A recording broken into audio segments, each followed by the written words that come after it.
мен достарыммен кездесе аламын ертең мен үйден шыға алмай енді өздерің бір несін беріңдер мына жерде болды жаңа бір қыз қосып қалдым бітті енді таңға дейін ұйқы жоқ сен маған неғып звондап айтып отпайсың мен найқа бардым жұмысқа бардым бүйттім сөйттім деп көп ішпейді айына бір 2 рет ішеді сен үшін кіріп отырып қой прямой эфирге сол үшін ғой маған мынандай прыщ шыққаны шығады ғой жан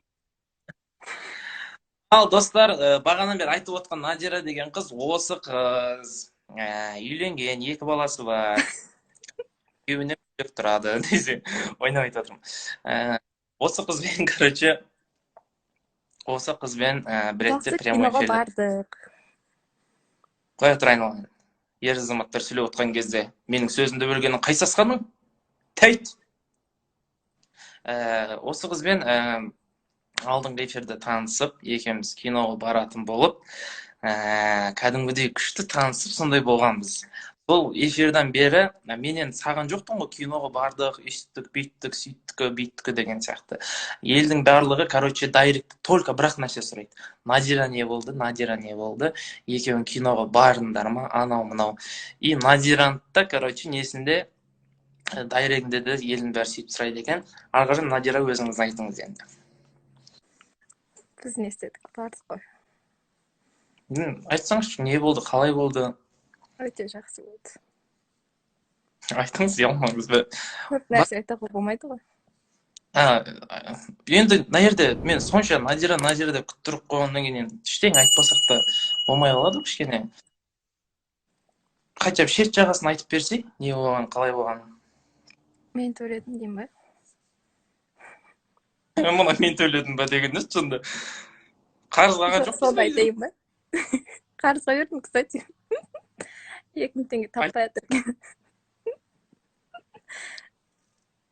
айтса бәрін соның бәрін айт 2000 теңге таппай жатқанын соны айтты сосын мен бердім қарызға мамамнан сұрадым да сұрап әкеп бердім Надира бұл мамасынан сұрап короче сосын айта бер сосын бұл жұмаққа барды ше аяқ қол ауырып қалыпты оңай емес еді достарын қатырту сонымен достар құдай қаласа деп отырмыз бір марттың бас жағына таман құдай қаласа Таразда бір үлкен бір кәдімгідей ауқымды адам жинап енді карантин болса да енді елдер істеп жатыр ғой бір кішігірім беташарымызды өткізіп тойды бір кейін бір екі айдан кейін өткіземіз так что жақсылап танысып қой Надира Алмаз Official деп кәдімгідей группа аша берсеңіздер болады официально айтсаңызшы өзіңізге ютубқа зачем салып сосын қазір біз отқан прямойымызды неге сақ қылмаңыздар ютубқа бір ретте Надира екеуміз сөйлесіп отқанымызды кәдімгі елдер ютубқа скрин видео істеп алып на прямойды ютубқа сала жіберіпті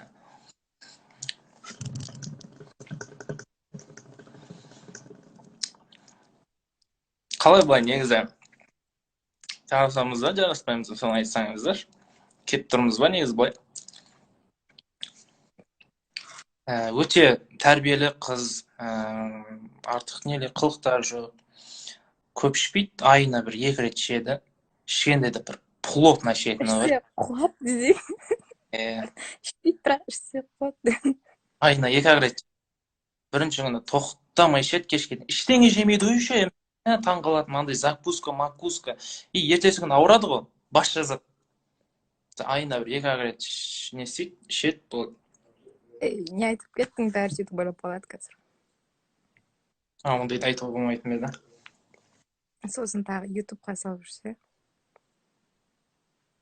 қақтасың Надира қақтасың үйдемін бүгін не істедің бүгін жұмыс істедім сен маған неғып звондап айтып отпайсың мен найқа бардым жұмысқа бардым бүйттім сөйттім деп үйде жұмыс істеймін ғой енді айтпайсың ба үйде отырмын мен деп сұрамасаң айтып айтамын да ұрсамайсың ба қазір ұрысқым келіп тұрған жоқ просто ертең ютубқа тағы саламын деп тұрмын Сіздер ойлап отқан шығарсыздар Надираны, ой, сондай тәрбиелі, нәзік, ұрсамайтын қыз екен деп. Ошибай, Қандай мына? масқара, ойбай, мен бұндай қыз көрмедім. Не?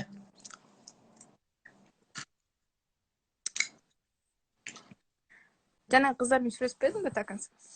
Әні, басталды. Ал, не болды? Жаңа бір қыз қосып қалдым. Бітті енді, таңға дейін ұйқы жоқ. Осы, келін осы. Ішпейді, шекпейді. Қырады бірақ. Сөйлеспедің бе такансы? Не болып қалды? Қазір прямойдан шығып алайын, звондаймын. Не дейсің? Сөйлеспедің бе деймін такансы? Жоқ, мен сөйлескен жоқпын. Мен кім сөйлесті деп андай. Жігіттер болады. Мен білмеймін. Кім? Мен жоқпын ұқта деп. Сіз отырған адам. Енді достар, енді астына жазсаңыздаршы өздеріңіз не дейсіздер енді. Былай бола ма негізі? Жарасып тұрмыз ба? Мінезіміз келіп тұр ма? Өздеріңіз бір ақиқатын шығарып берсеңіздер, ашаматай құсап. Не дейтін? Қалауында бүйтіп ашылатын нәрсе не дейтін? Не еді? Шымылдық па? Шымылдық. Шымылдық. Аша берейін ба?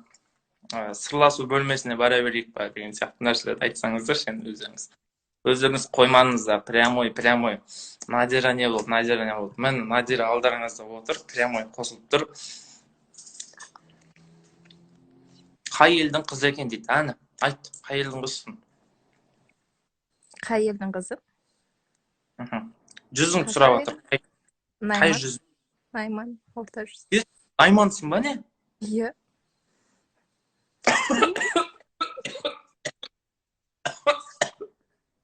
Не? Серьезно? Серьезно? Ё-моё. Білмеймін.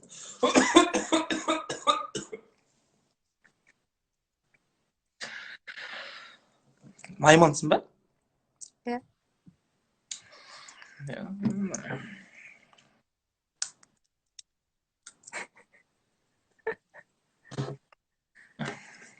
Ол да найман?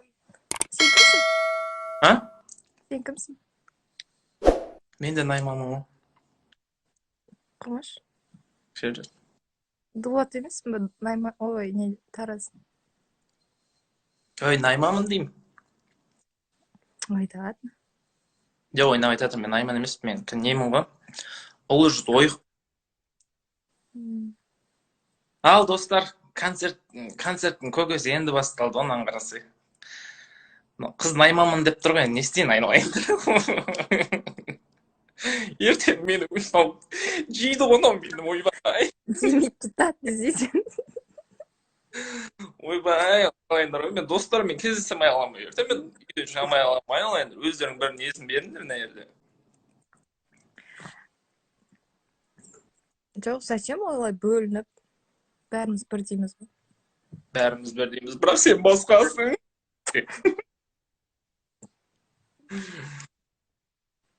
Қытайша сөйлеңізші дейді. Мә, қандай қытайша мә, айналайын отыр. Адамның өмірі шешілейін деп тұр, мына жерде. Енді. Жұмаққа кіретсің. Найман қызы. Жұмаққа кіргізеді, дешмет, не дешмет. Ойбай, үйтіп өзіңді не амаш айналайын реклама істемеді. Білеміз ғой. Мен сен еліңді сұрамаппын ғой, ау,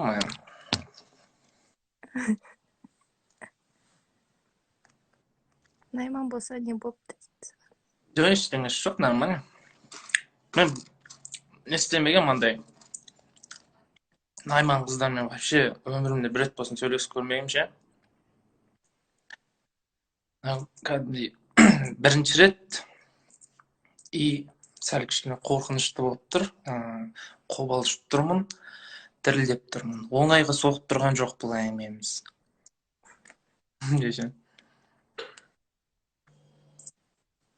Онда қайтып алдым, жұмаққа кіргізсе дейді. Көрдің ба? Ең алтын нені беріп атсыңдар? Сөзін алдын қайттан арып. Не ма? Сендерде қалың мал бар ма? Бар. Қанша болып жатыр примерно сен? Определен сумма жоқ ондай. Ондай жоқ қой, ә? 70-80 берсең де болады ғой, ә? Оны біз шешпейміз ғой. Неге біз шешпейміз? Үлкендер шешеді ғой. Үлкендер шешкенде де енді біздің өміріміз, біздің неміз болғаннан кейін кішкене біздің де неміз болу керек қой, үлесіміз. А сендер жақта қанша? Біздер жақта 50 мың теңге. Қойш? Оңтүстік? Оңтүстікте ондай емес қой. Және Шымкент жақта қымбат, бірақ именно біздің Таразда кәдімгі не? Арзан. Короче, бетик. Мен саған 50 мың анау мынау демейін. Таза 58 мынау қолыңа ұстатайын. Соны артық. Маған да емес, саған да емес десе. Кешкі базар айналайын қарындасым. Маған бұйырып тұр екен. 55-ті таза 58 деші. 60 деші мейлі. Тудағы бірақ бензинің бар, жолда темекі шай пәйіз Сонда бар. андай оқығаның қайда кетті мен? Оқысаң өзің үшін оқыдың айналайын. Байың үшін оқыған жоқсың. Үйтіп міндет қылмай қалайын оқысаң. Оқысаң кейін сол біліміңді бала шағыңа бересің. Үйтіп бұл сен жігіт үшін оқыған жоқсың ғой. Так что қазден бастап мен тұрмай қалайын. Сосын ертең қайқа баратсың, қайықтан келатсың, үйттікі бүйттікі, маған көңіл бөлмейсің, азынан кішкене достарыңмен жүресің десең, осы жерде не алмақ қояр. Басына шешіп алайық. Ой. Не істейміз, достар? Ала берейін осы қызды. Алайын ба қайын? Осылардың айтқанымен жүресің ғой дейсің. Енді менің екінші отбасым десем де болады ғой.